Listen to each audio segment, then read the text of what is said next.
Hello friend, જય શ્રી કૃષ્ણ. આજે આપણે જુવારના લોટમાંથી સરસ એવો નાસ્તો બનાવીએ. તો તેના માટે અત્યારે આપણે વટાણા લીધેલા છે, લીલા વટાણા સાથે કેપ્સિકમ, સ્વીટકોર્ન અને બટાકાને એકદમ છીણી અને તેને ધોઈ અને પાણી નિતારી લીધેલું છે.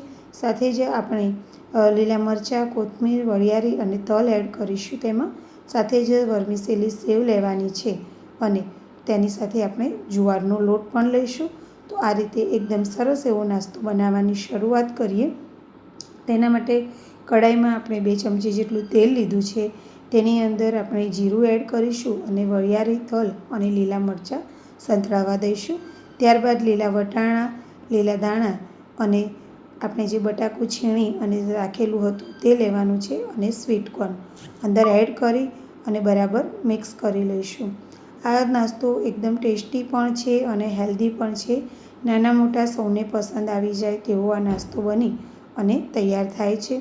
એને હવે બરાબર હળવા હાથે મિક્સ કરી લેવાનું અને જેથી કરીને આ જે વેજીટેબલ છે તે સરસ એવા કૂક થઈ જાય.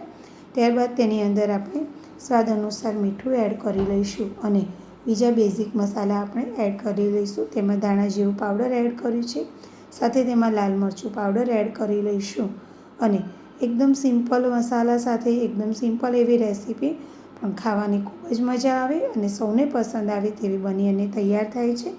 તેની સાથે જ આપણે તેમાં ખાંડ એડ કરીશું અને લીંબુનો રસ એડ કરી લઈશું. આ બધા મસાલા કર્યા પછી તેને સરસ એવું મિક્સ કરી લઈશું કે જેથી કરીને આ ઓવરકૂક ના થઈ જાય એ પણ આપણે ધ્યાન રાખીશું. તેની અંદર હવે આપણે પાણી એડ કરી લેવાનું છે અને પાણી એડ કર્યા પછી બરાબર મિક્સ કરી અને તેમાં ફરીથી થોડું મીઠું અને લાલ મરચું પાવડર આપણે એડ કરી લીધો છે. કેમ કે આપણે જે જુવારનો લોટ અંદર એડ કરવાનો છે એટલા માટે તેના મસાલા થોડા ચડિયાતા થાય એટલા માટે જ આપણે તેમાં ફરીથી મીઠું અને લાલ મરચું પાવડર એડ કરેલું છે. હવે તેને બરાબર મિક્સ કરી લઈશું લોટમાં. પણ આ લોટમાં જ્યારે મિક્સ કરીએ છીએ ત્યારે પહેલાં એક ઉભરો આવવા દેવાનો છે પાણીમાં અને પછી જ આપણે તેમાં એડ કરી લઈશું અને મસ્ત એવું મિક્સ થઈ જાય તે ગેસની ફ્લેમ આપણે એકદમ ધીમી જ રાખવાની અને પછી આ રીતે લોટની અંદર મસાલા અને વેજીટેબલ મિક્સ થઈ જાય તેને ઠંડુ પડવા દેવાનું અને તેને બરાબર મસળી લેવાનું. કેમ કે આ જુવારનો લોટ છે એટલા માટે તેને બરાબર મસળવો ખૂબ જ જરૂરી છે.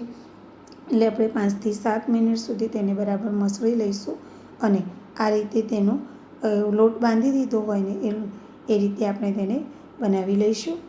તેની સાથે જ આપણે તેની અંદર ટ્રાયેંગલનો શેપ આપી રહ્યા છીએ. સરસ એવા રોલ બનાવી અને પછી આ રીતે ટ્રાયેંગલના શેપમાં બનાવી દેવાનો. એક મોટો ટ્રાયેંગલના શેપમાં બનાવી અને પછી તેને આપણે કટ કરી લેવાના છે. જો એકદમ સિમ્પલ રીતે અને ઉપર જો આ રીતે વેજીટેબલ દેખાય ને એટલે કલરફુલ પણ લાગે.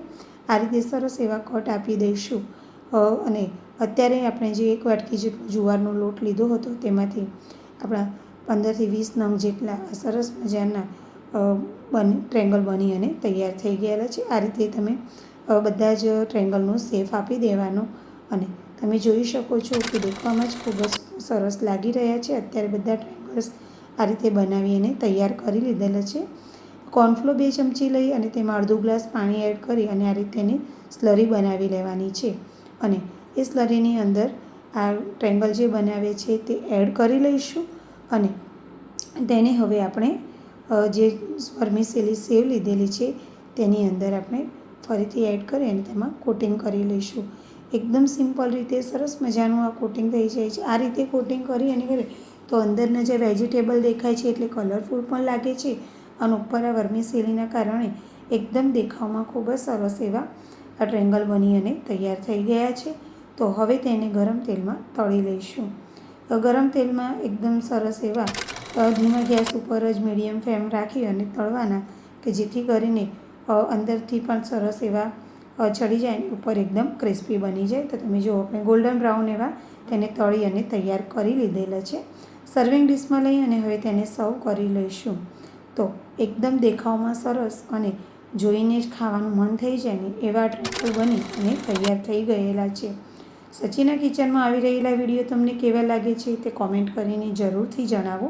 મારા વિડીયો જો તમને થોડા પણ ગમતા હોય તો તેને લાઇક અને શેર કરવાનું બિલકુલ પણ ના ભૂલતા. અને આવી જ નવી નવી રેસીપી જોવા માટે અમારી ચેનલ સાથે જોડાયેલા રહો. અને તમને આ ટ્રાયેંગલ કેવા લાગે તે કોમેન્ટ કરીને મને જરૂરથી જણાવજો. અત્યારે અમારા સિદ્ધરાજભાઈ કહેશે, હાય સિદ્ધરાજ. હાય.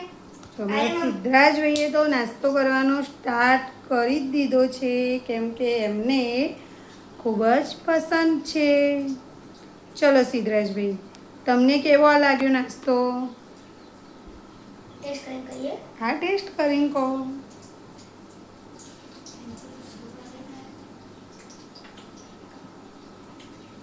મસ્ત છે. આ નાસ્તો મસ્ત છે મમ્મી. અમારી ચેનલ તમને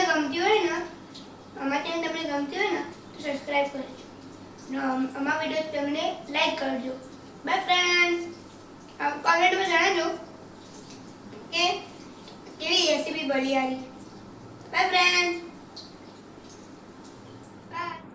એન્જોય. ફરીથી મળીશું નવા વિડીયો સાથે. Bye bye friend.